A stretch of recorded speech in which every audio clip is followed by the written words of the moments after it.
Kamı, 1649 yılında Edirne'de doğdu. Asıl adı Mehmet olup Edirne Gülşeni Tekkesi şeyhlerinden İbrahim Gülşeni'nin oğludur. Edirneli Efendi veya Edirneli Çelebi olarak da anılır. Medrese tahsiline Edirne'de başlayıp İstanbul'da devam eden Kami, daha çocukluğundan itibaren köklü bir tasavvuf ve edebiyat kültürüyle yetişti. Özellikle Edirne Gülşeni Tekkesi Şeyh Hilali Efendi'den aldığı tasavvufi terbiye onun genç yaşta olgunlaşmasını sağladı. Muradiye Mevlevihanesi Şeyhi ve Seb'i Hindi'nin Türk şiirindeki ünlü temsilcisi Neşati'den edebiyat ve Farsça okudu. 1674, İstanbul'a gitti ve bir yıl sonra Ankaravi Mehmed Emin Efendi'den mülazım oldu. İlmiye mesleğinde hızla yükselerek çeşitli medreselerde müderrislik yaptı ve Medine payesiyle Bağdat kadısı oldu. Burada 2 yıl kaldıktan sonra azledildiyse de ertesi yıl fetva eminliğine getirildi.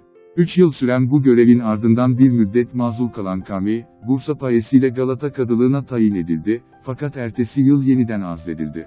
Bize kazası kendisine arpalık olarak verildi.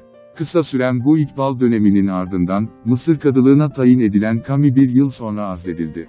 Mekke kadılığı sırası kendisine geldiğinde ihtiyarlığı sebebiyle affını istedi. Kamı, Rumeli Hisarı'ndaki Manoğlu Yalısı'nda ikamet ederken 22 Temmuz 1724'te Kami, sıtma hastalığından İstanbul'da vefat etti. Mezarı Üsküdar'da Karacaahmet Türbesi karşısındadır. Ölümüne, Nezire'de bir Fatiha Cuyan olan tarihini menzil, İkami Efendi Gülşen, İfirdevs Ola, Beyti Tarih olarak düşürülmüştür. Kamı'nın gelinlik çağında ölen Ayşe adlı bir kızı ve müderrislik yapan Mustafa adlı bir kardeşiyle bu kardeşinin Lebib ve Nazır mahlasıyla şiir yazan Ahmet ve İbrahim isimli 2 çocuğu olduğu bilinmektedir. Kamı'nın edebi kişiliği. Kamı, latife ve hiciv söylemenin oldukça rağbet gördüğü bir dönemde, şiiri ciddiye alan, klasik estetiğin sırlarına vakıf bir şairdir. Ona göre birkaç beyit söylemekle şair olunamaz. Önemli olan söz vadisinin büyülü güzelini bulmaktır. Kamı, bir gazel şairi olmakla birlikte divanında kaside, tarih, lugaz ve matlalar önemli bir yer tutmaktadır. Kasidelerinde nefi etkisi bariz bir şekilde kendisini hissettirmektedir. Devrinin imar faaliyetleri, çeşitli düğün ve ölümler sebebiyle yazdığı çok sayıda tarihi vardır. Bunlar arasında kızı, eşi ve babasının ardından yazdıkları lirik tarihler çok beğenilmiştir. Şair, asıl kudretini kaside ve kıtalardan ziyade gazellerinde göstermiştir. Divanında her harften gazele yer veren dönemin nadir şairlerinden biridir. Gazelleri genellikle aşıkanedir.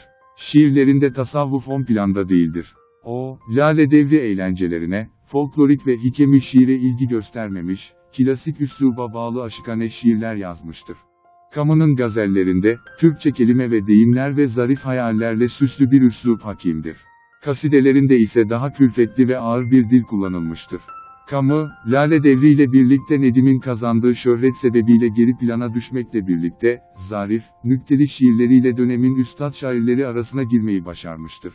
Kamı'nın eserleri: 1. Divan, çoğul tasavvufi ağırlıklı kaside, musammat, mesnevi, kıta, tarih, gazel, muamma, lugaz, matla ve müfred olmak üzere toplam 592 manzumeden meydana gelen ve 21 nüshası tespit edilmiştir.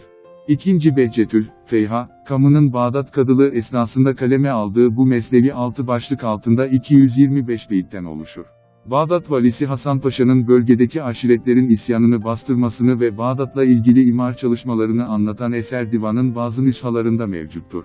3. Tuhfetüz Zevra, yine Bağdat kadılığı sırasında yazdığı bir diğer mesnevi olan eserde Kami Bağdat'ta medfun olan velileri anlatır.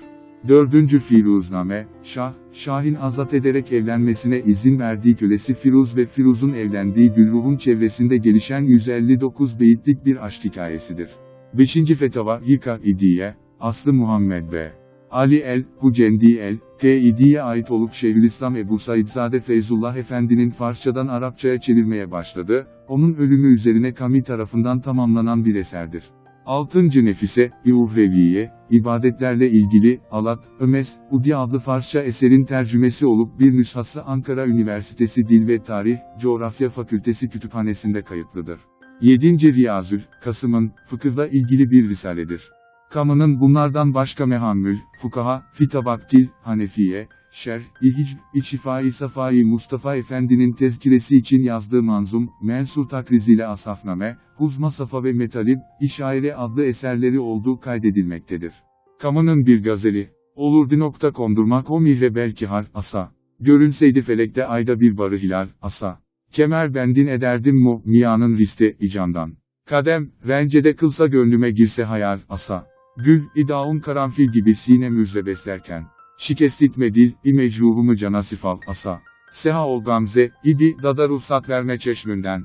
Hezar nev, resteler meşk, inigah itsün gazal, asa. Sana cisim, inizar, idadarın arzidüp kame. Yine revnak, gülzar, aşk oldu nihalasa. Video umarım faydalı olmuştur. Abone olup destekleyebilir ve bizi bu tarz videoların devamı için teşvik etmiş olursunuz.